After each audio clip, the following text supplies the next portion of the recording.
Awesome. How good is our band? Yeah. Worship was awesome this morning, guys. Loved it. It was great. How are you guys going? Good. Do you guys find that they need to create like a worship mask? Do you guys find that during worship your mask always rides up or rides down and your nose starts poking out? You have to constantly adjust it. I really feel like someone should actually create a worship mask. I think that would help us all out. That'd be a no mask. Well, yeah, we can work with a mask. I can do it. I can still worship no matter what barriers are put up in front of me, but I just need a bigger one. Maybe it's just I've got a big face. That's a possibility too. Cool. Can I have my stand? Is that someone? Thank you. Excellent. Well, this morning I want to share with you guys, and I want to share with you out of the Bible, which is, a great place to start when you're at church. And I want to share with you from the book of Samuel. So if you have your Bible this morning, you can turn to 1 Samuel and chapter 3. But if you don't know about Samuel, thank you, Kevin. Center. You got a center. Yeah, there it is. In the center. Welcome online. I hope that's center. That's why we do this for the online people, because if it's not, then it looks a bit weird and we're all unsquare. Welcome online if you're joining us. I hope you guys are having a good day too. I'm really hoping everything is working, because I'm not actually controlling anything at the moment. So if it's not and you're not with us, sorry. But good excuse to come to the building. So this morning I want to share with you about Samuel. Now, if you don't know, Samuel was one of the great prophets in the Bible, right? He was one of the first kind of prophets that actually made a huge influence. And he was one who, just at a time when the Israelites were starting to turn away from God, he turned all the people back to God. And he was also the prophet who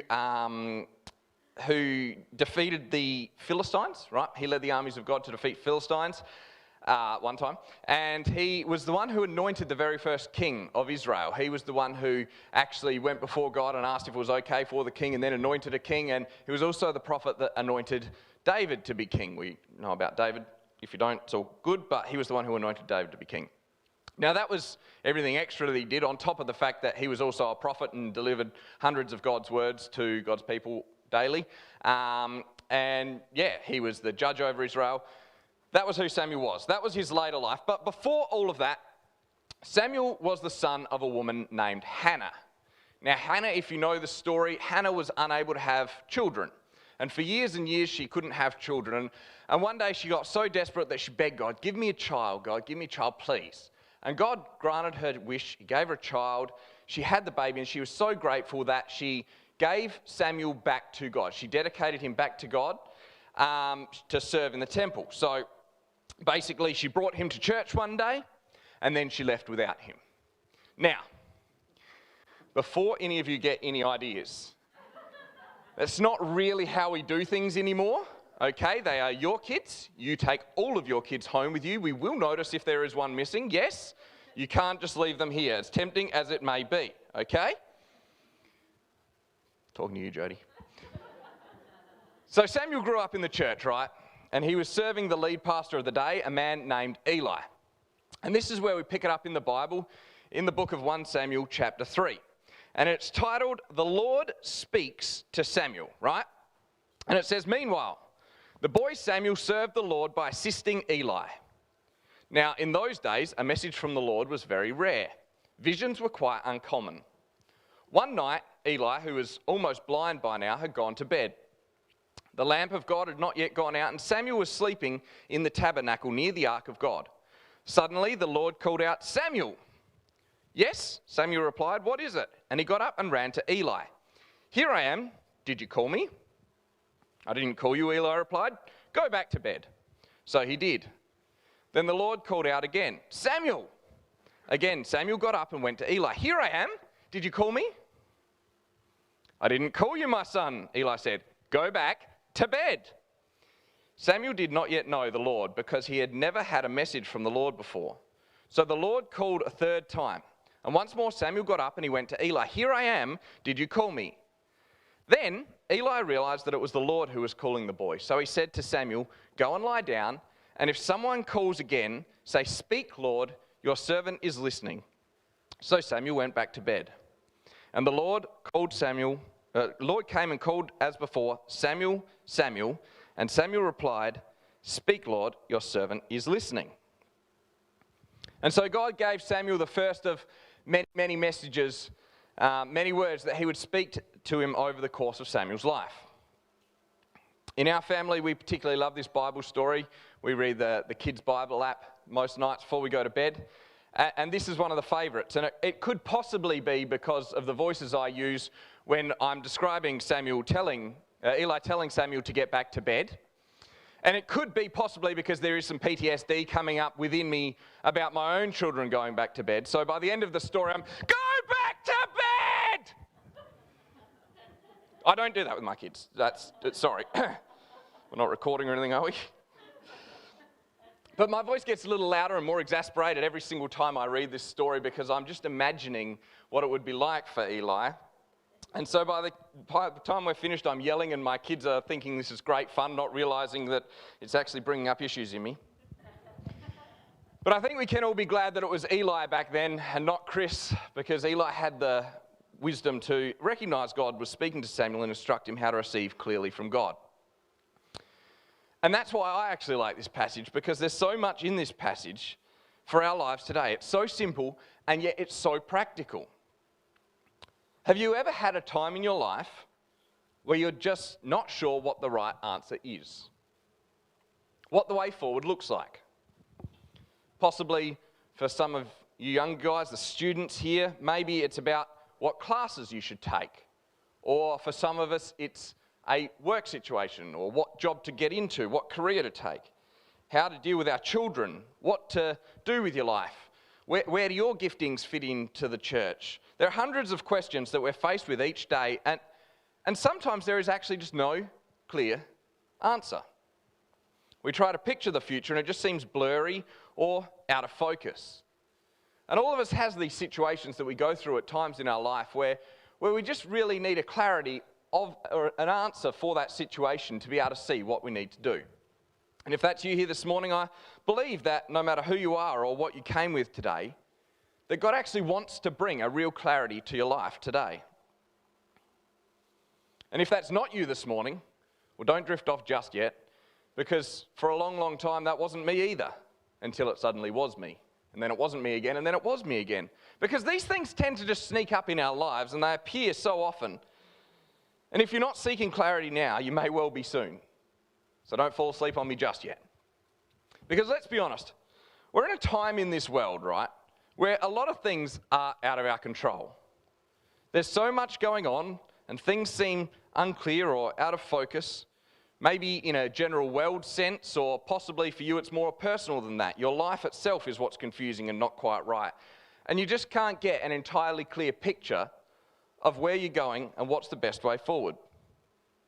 It would be so much simpler, wouldn't it, if God were just to speak from heaven and just be like, yo, I want you to do this now, okay? Wouldn't it? Like if he was just, Ange, I want you to change your coffee brand to the strongest one that you can find because Chris needs it. I believe that's a message from God. Come on, amen, everybody. No. Extra shot, there it is. Wisdom to interpret. Oh, we're going good this morning. You guys don't even need me. It'd be so much easier if God did speak. Now, there would be people here this morning that honestly, you've never heard the voice of God. You have no idea what it sounds like. You have no idea how to even listen for it. And you aren't even really listening for it at all, if you're being honest. And that's okay. It's awesome to have you guys here. We love having you here. And I hope that something this morning from what I share really does encourage you. But there will be people here this morning too that are trying to listen, and despite your best efforts, that you're still struggling to hear from God. There will be people all up and down the spectrum here today, and that is great. And that's what I love so much about church, is there's people of all different, walks of different stages of life and different stages of their journey in faith. And we can learn from each other and we can grow from each other. And that's what church is all about. It's about being one big family. And even when we don't know something or someone else does or we disagree or whatever, we can all just learn from each other as we're all trying to grow in God. That's what church is. That's why it's so good to be here. I think we'd all agree, though, that things would be easier if God himself were to appear here every Sunday and get up here and speak directly to us about the things that are happening in our life. Yet it doesn't happen this way. And if you're finding yourself in a difficult time and you're finding it hard to get a clear message this morning, don't worry, you're not alone. And it's not the first time that we find this situation. The chapter that we just read starts by explaining to us that in those days a message from the Lord was very rare.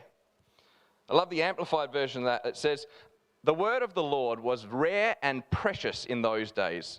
Visions, that is revelations of divine truth, were not widespread. Right? So this is a time where God just isn't particularly speaking that loud. It's a time where the people of God are turning away from the Lord and beginning to look elsewhere for fulfillment in their lives. Even Eli, who's the priest, his sons were blaspheming God and they were considered priests of God.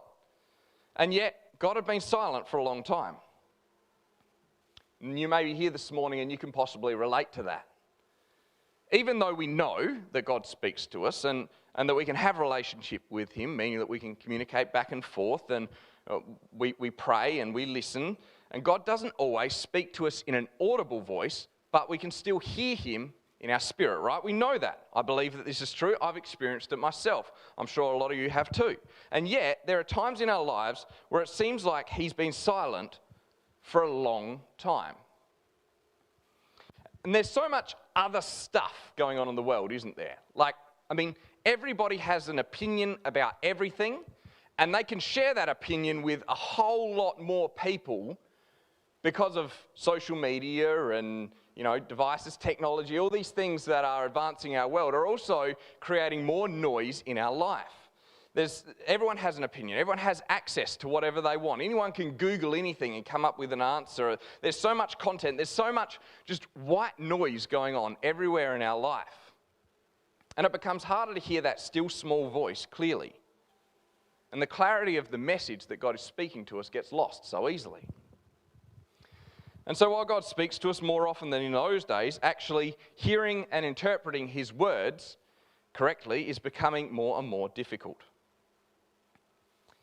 Now, it's during this time, when a message from the Lord was very rare, that God chose a young man named Samuel to speak to become a prophet, to bring messages of clarity to the lives of all in the nation, both the ones that follow God and the ones that didn't. Now, Samuel wasn't a particularly special boy, right?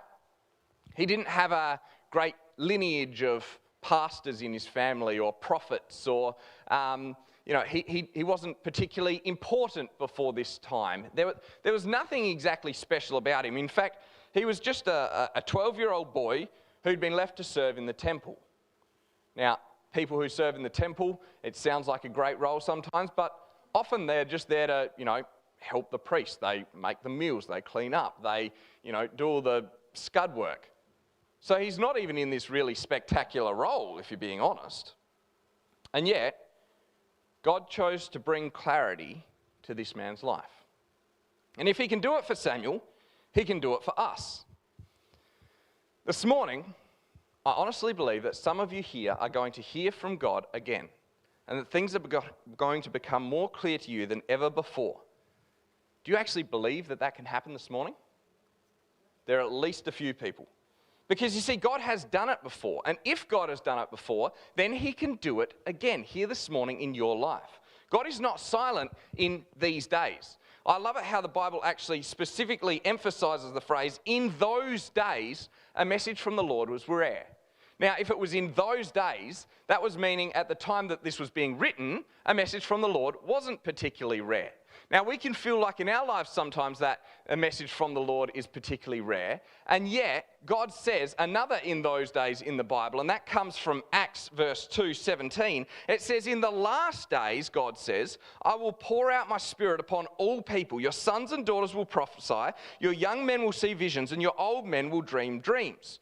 So there was a in those days when the message of the Lord was rare, and there is a in these days when the message of the Lord is going to be super common and everybody is going to hear it, and we are somewhere in the middle of that, but we are building towards the messages becoming more and more common. So God is speaking more and more to us.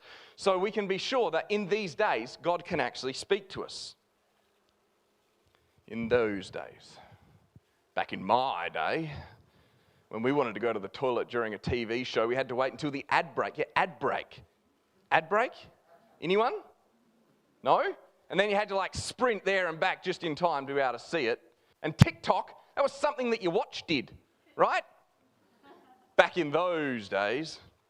But it suggests that it's different to these days. Okay, so we need a clarity in our life, right? And we know that God speaks. So the challenge then becomes actually hearing the message over everything else that is speaking to us. But good news. This morning, God's already actually shown us how to do that. And it's right here in this verse. God spoke to Samuel, and yet at first Samuel didn't recognize that it was the voice of God. But can I encourage you this morning that if you're struggling to hear from God, that I believe you're actually a lot closer than what you might think that you are to hearing the voice of God, because God is actually already speaking to you. And if you keep pressing in and you keep listening, the breakthrough is about to happen in your life this morning, and the floodgates are going to go open, and you are going to hear incredible things from God as He speaks to you and as you begin to recognize His voice. So if we look at Samuel, right, God was speaking to Samuel. Samuel doesn't recognize his voice, but look at this, because Samuel is actually in a position where he can hear God's voice. And we need to position our lives like this morning. So Samuel did two things that we need to see. Number one, Samuel spent time with people who already knew what God's voice sounded like, and he listened and he learnt to them, right? God hung out with Eli. Eli actually already knew what God's voice sounded like. A few verses back, even though messages were rare, God actually spoke to Eli, and He gave him a very similar message, but Eli didn't listen. So Eli knows what God's voice sounds like, right? So when Samuel comes in and he's like, what's going on? You called me. Eventually, Eli's like, hang on a second. I recognize what's going on here. This is the voice of God. Now, we need to position our lives that we are hanging around with people who actually know the voice of God. People who maybe read their Bible a lot, who know what the voice of God should sound like. People who maybe pray a lot, or people who listen a lot. Not just someone who claims that they can hear God's voice, because there's a lot of them out there, and some of them maybe can't as well as they think. But we need to hang around with people. Look around in your friend circle and find some people in your friend circle who you know are actually spending time with God, who actually hear from God, and there is actually fruit in their life that you can see that they hear from God, and that things that they say are actually happening, and things that they share line up with the Bible. If you can find a few people like that in your life, get around them, because then when you think you're hearing something from God, you can actually ring those people up, text them, take them out for coffee, and you can be like, I think God is saying this, what do you think? And then listen to them. That's the other important thing too. So Samuel hung around with people who knew what the voice of God sounded like. The second point is Samuel hung around in a place where it was easier to hear the voice of God, right? It says that Samuel was, where is it? One night Eli was almost blind and had gone to bed. The lamp of God had not yet gone out, and Samuel was sleeping in the tabernacle near the Ark of God. Now, back in those days, the tabernacle was the place where the presence of God lived. It lived in this tent. It was called a tabernacle. The Ark of God was there. That was the presence of God, right? Jesus came, everything changed, presence of God everywhere with us. Yet there are still places in this world where the focus is more strongly on the presence of God. And that's why God can speak in the tabernacle to Samuel, because the focus, everyone's hearts, when they're in the tabernacle, are turned to God, because this is where the presence of God is, right? Everyone who comes to that tabernacle, they are there for God. They are there to receive from God, or to praise God, worship God. They are there for God, because there's this atmosphere created there where the presence of God can be felt more strongly. Now, if you haven't quite realized where I'm going with this yet, church is an awesome place where you can hear the voice of God. Because when you come into this building, there are other people here whose hearts are also turned to God, whose hearts also want to receive from God. there is an atmosphere here where we want to worship God and we want to invite His presence into this place. And so it creates an atmosphere where you can actually better hear from God. Now, sure, you can hear from God at home, you can hear from God, when you're driving your car, you can hear from God on the toilet, you can hear from God in the craziest places, and some of the most awesome revelations that I've heard that people have been in the weirdest of places. And yet, if you're looking to hear the voice of God and you're wanting an answer from God, to be in a place where the atmosphere is focused entirely on God really helps that situation. So, if you're watching online this morning, we love you. If you can't make it to church, then awesome to have you watching with us. But if you can actually make it into this building, if there's nothing that actually isn't stopping you, I really encourage you, come.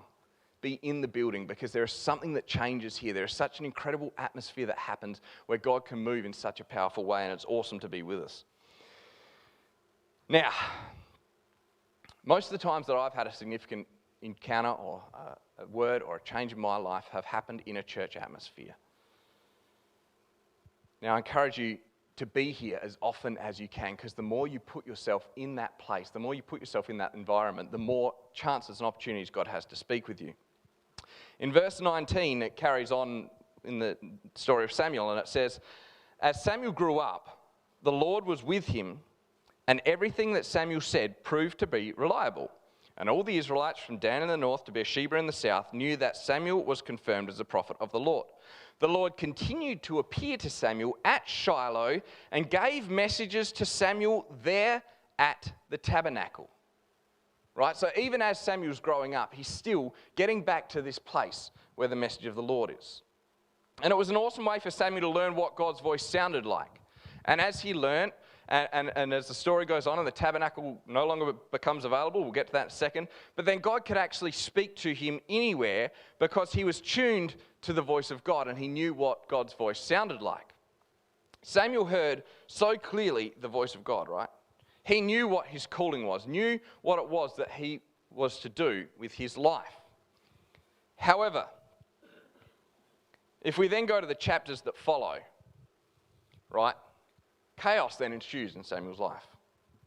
So first of all, the enemies of Israel attack the Philistines. They come in and they attack them, right? The army goes out to fight them, and they take the Ark of the Covenant of God with them. And Eli's two sons, who are the priests, they go out to protect it, right? First of all, Eli's two sons are killed in battle. Now, to Samuel, these guys were actually like his spiritual mentors. They helped him. They raised him. They were in the church with him. They were the closest thing he had to brothers, right? And these guys were suddenly killed. Not only that, but because they were protecting the Ark of God, when they were killed, the enemy captured the Ark of God. The presence of God, the place where Samuel had received so many words from God, was gone. And then on top of that, when the messenger came back and told Eli about all of this, Eli fell off his chair and also died. Cool.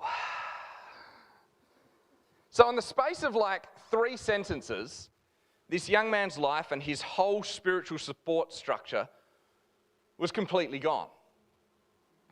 His mentor and his place where he heard best from God no longer existed. His life was in chaos. In that moment, he needed clarity from God. Things had changed for him. His future was looking different now. Situations were changing and everything would have started to get out of focus. He wouldn't have seen the path ahead as clearly. And for most of us here, we found ourselves in situations like this at one time or another in life. Maybe not quite as crazy as this, or maybe so. I don't know. But we find ourselves in a place where we need clarity, where things are not clear to us as to what we should do next. Perhaps you're finding yourself in this season today as you listen to these words. You're in a place where things have changed. Your situation, your life, something's changed. And maybe for you, like you've never actually heard God's voice before or never even wanted to listen, but lately things have been changing. And you know you have something different. You know you have to do something different. And if that's you, I'm so glad you came today, and please keep coming. Please keep being in this place because there are big things in store for you. Maybe for you, you're here today and you need a new message from the Lord because your life has changed so much that you need something, you need a new calling, you need something different. You want to know where to from here. Maybe for you, disappointment or fear or COVID restrictions or busyness has changed what life looks like, and suddenly you find yourself, as Samuel did, in a place of uncertainty, seeking clarity. I might get the band up. And so we turn back to our verse and we look for the answer to see what answer God gave to Samuel. And do you know what God told him? Nothing. Not quite what you were expecting, was it? Nothing at all to do with his life or his calling. Really what I was hoping for when I was writing this message? God, if you could put another verse in there for me, please. This is awkward. It's supposed to be an encouraging message. Maybe let's see if there's something a bit later on to Samuel, perhaps. Oh, no, Samuel's dead. Oh. He died an old man. Okay, well, but you see, everything for Samuel had changed. Everything around him had changed. But do you want to know what changed in Samuel? Nothing. Absolutely nothing. Samuel kept right on serving God the exact same way that he had before the chaos. Nothing changed because God hadn't changed it. I know it's not exactly what you were hoping for this morning, but God didn't call Samuel again because God had already called Samuel. In fact, and this is something that really hit me this week as I was writing this message, and this wasn't where I was planning on it going, but as soon as I read this, it really hit me, or didn't read this, it really hit me, and I knew that I had to share it with you because God never, ever spoke to Samuel about himself again. Right? Samuel lived to be an old man. He served God throughout his entire life, and God never once spoke to him about himself again. He gave him hundreds of messages for the Israelites, hundreds of messages for kings and for people on the street and for widows and for all sorts of people. God gave them all these messages, and yet not one was for himself. God called Samuel once. He spoke to him once about himself when he was a 12-year-old boy. And that sustained him throughout his whole life, his ministry, his calling. For the rest of his life, he kept focusing on that message, and he saw it so clearly that nothing could take it out of focus. This is for someone here this morning who's been desperately seeking a word from God about where to from here, God. Life seems so much different. I know you called me when I was younger to do this, but now I've whatever. I've got kids. Life is busy. I have this. I do have this. Whatever it may be, things have changed and you're looking for a new message from God. And yet God is not going to speak to you again because he's already spoken to you. You already have the word on your life. And you just need to get busy in that word. Just need to remember that word and focus on it again. Hebrews 3, verse 8. Jesus Christ is the same yesterday, today, and forever. Jesus is the same miracle-working Jesus that we saw in the Bible today and forever. Jesus is the same Jesus during COVID. He's the same Jesus when you're young. He's the same Jesus when you're old. He's the same Jesus when you're a family. He's the same Jesus when you're single. He is the same Jesus yesterday, today, and forever. His message is the same yesterday, today, and forever. His calling is the same yesterday, today, and forever. What he wants you to do is the same yesterday, today, and forever. If something changes, God will let you know. If it doesn't change, just keep doing what he's told you to do. Don't waste time waiting around for a new message when you've already been given one. Sure, it may look different.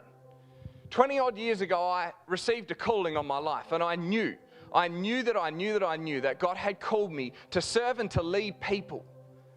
And when I got that message, I stepped straight into youth ministry, and that was awesome, and that was where my life was. Youth ministry is what it was about, and I was going to do that until I was 98 and unable to walk anymore and couldn't see, because that's what God had called me to do. And there came a time when suddenly I wasn't in youth ministry anymore. And I had to reassess a few things in my life, and it was a time where I I didn't know what was going on. I needed clarity from God. I needed him to speak to me, and he wouldn't speak to me. He wouldn't tell me what to do next. I wanted him to, boom from the clouds, right, I want you to now step into this. It didn't happen. But I came to realize that God had actually already spoken to me to serve and lead people. He didn't speak to me to serve and lead youth. He didn't speak to me to serve and lead in one area or in one group of people or in one. He called me for one reason, to serve and lead people. And so whatever that looked like, I was going to do it with all of my heart. And in the 20 years since then, I've done just about every single job on the roster that the church actually has every single week. I've been involved in every single one of them. I've scrubbed the toilets. I've been on the kids. I've looked after those. I've done worship. I've done behind the desks. I've done every single role except for playing the keyboard because I need something to keep me humble. No, I'm not telling you this as a brag. But I'm telling you this because if God could speak to me about that, and if he could sustain me through everything, then he could sustain you. Sure, being a youth pastor seems like a big important role, and now my leadership is kind of in a department where I don't see any of the people that we're leading because we do online stuff. And it's different, but the calling's not different. The purpose isn't different. What God spoke to me isn't different. And so I'll do whatever I can do. I'll find whatever area it will take me, whatever area is available to serve in, because God has called me to serve and to lead people. So it looks a bit different. But it just means serving people needs to be adapted. Adapted to the season or adapted to my life or whatever it is. But it's the same. It's the same. And God called you. And just get busy following whatever calling that you have. God, what do you want me to do now that I'm married, have a job in a different church, getting older, I'm not in kids' church anymore, I'm in a pandemic, I have kids, what do you want me to do in all of these situations in my life? The same thing that he wanted you to do before. We have two main jobs in life, and that's to grow ourselves and grow others. And so you can answer almost all of these questions with just those two simple things. Am I growing myself? Am I growing others? My last point this morning is for anyone who maybe you haven't had a message yet. Something's going on in your life that's nothing to do with what God's called you to do. Something in your business or your family, or something in your life, in your relationships, and you need a real clarity from God. Something that you desperately need an answer to, but you can't see the clear path ahead. And maybe it's not answered by what I've shared so far, but maybe you just need a message from the Lord once in your life. Like Samuel, you just need that first hearing God's voice. You've never heard it before, you don't know what it sounds like, and you know today that you need to begin listening to what he's saying to you. Samuel was 12 years old when God called him. There's another guy in the Bible just a few chapters beforehand. You may know him. His name is Noah. Noah was 500 years old when God first called him to build the ark. Right? So in this place, I can guarantee you that you are not too young and you are not too old to hear from God. I can promise you that. But the best news is, I can also promise you this, that God has been speaking to you all along, and that he is never giving up speaking to you. Even if you've spent your entire life not listening to him, not hearing from him, God called Samuel. And he called Samuel. And he called Samuel. And he called Samuel. And he called Samuel. And this idiot kept running off to this old man whose voice sounded nothing like God's voice, right? He kept getting distracted by other things going on in this world, and God was there calling to him and calling to him and calling to him. If it was me, I'd just be like, I'm going to go find someone else. But God kept calling and kept calling and kept calling until Samuel finally heard his voice. It's written in the Bible that God called Samuel 4 times that night. I wonder how many times he called him the night before, and the night before that, and the night before that, and the night before that, and the night before that, because Samuel had been living with Eli in that tabernacle for around about 8 years before he heard the voice of God call him. And maybe God's been calling you and calling you and calling you and calling you, and you haven't heard it yet. But maybe right now, Maybe right in this moment this morning, you're actually ready to hear the voice of God from the first time. You're actually ready to hear what He has to say to you. And suddenly your ears are going to be opened and you're going to hear a voice this morning. You know, a few years ago, Christy and I went to a conference. Pretty sure it was the last one we've actually been to.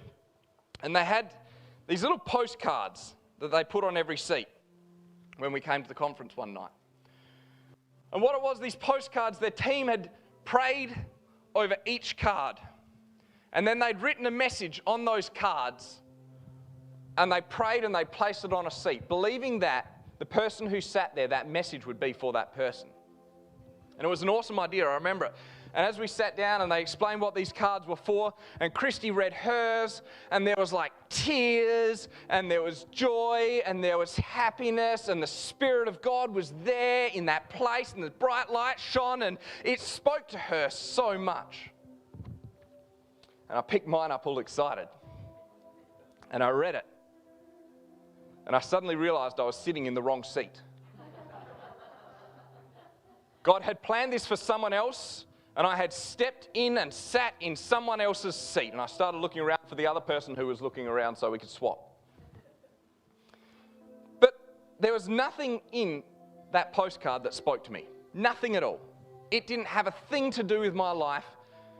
And I was a little bit disappointed, if I'm being honest. I was actually disappointed. That postcard sat in my desk drawer for 2 years. I don't even know why I kept it. I didn't even know it was in there. And 2 years later, I was going through some stuff in my life, and I just didn't know what the answer was. And I was struggling, and God wasn't speaking to me, and there was just so much going on, and it was just really getting to me. And for some reason, I was going through my desk and I found this postcard, and I suddenly read the words that God had been speaking to me for 2 years to get me ready for this moment, so that when that moment came, I wouldn't have to go through all the anguish and all the waiting and all the asking, because I'd already know. But because I'm an idiot, I didn't listen to the words that God spoke to me all those years ago. And it wasn't until I found the postcard and read it again that suddenly the words of God spoke so clearly into my life that it was like that person who had written it 2 years ago had looked into the future and seen exactly what I was going through and wrote those words out on a piece of paper for me. Postcard read this: it's okay not to be sure. It's okay not to have it all worked out. As you seek clarity, God will bring it. Ask Him the question.